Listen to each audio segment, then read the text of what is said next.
Avui anem de ruta per Prades amb la família Ortega.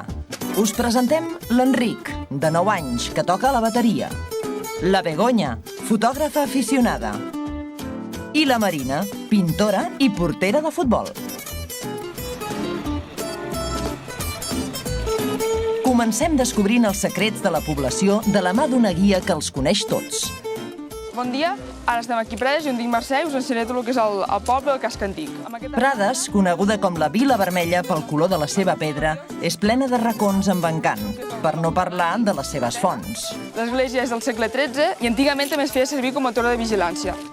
Prades, si us fixeu, és tot de color vermell, per això es coneix Prades com la Vila Vermella pel color de la pedra. Dins del nucli antic de Prades trobareu algunes fonts per refrescar-vos, però a les rodalies n'hi ha més de 20. Impossible passar set o calor si veniu. D'eines antigues del camp que s'utilitzaven abans, el que s'enganxava als camps. Partint de Prades, es poden fer una bona colla de passejades i rutes de senderisme.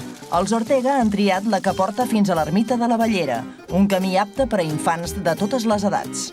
Des d'aquí es poden contemplar les muntanyes de Prades, un paisatge impressionant de boscos de roures, alzines, pins i castanyers. I no ho diríeu mai, però aquí a prop s'hi amaguen indis i vaquers del Far West. Tenim preparats per vosaltres una activitat ambiental en el Far West. Llavors, el que farem serà com una escola de cowboys. Quina serà l'eina més important que us farà falta? Vinga, per tu. El peto cal? Prades Aventura és un parc tematitzat del salvatge oest americà, on la Begoña i els seus fills hauran de demostrar les seves habilitats. Aquí fa 3. Us falten... Sí. Molt bé. Llavors, el que teníem que fer era buscar or. Preparats? Temps! Més.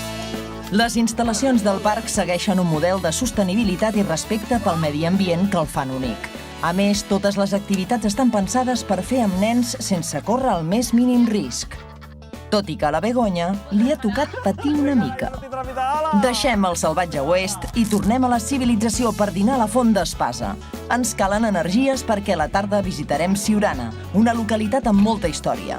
Allà hi trobem l'església de Santa Maria, del segle XII, les restes del castell àrab o el salt de la Reina Mora, que segons la llegenda es va precipitar al buit amb el seu cavall en veure's vençuda. I anem cap a Cal Crispí, la casa rural on els Ortega acabaran el seu dia perfecte.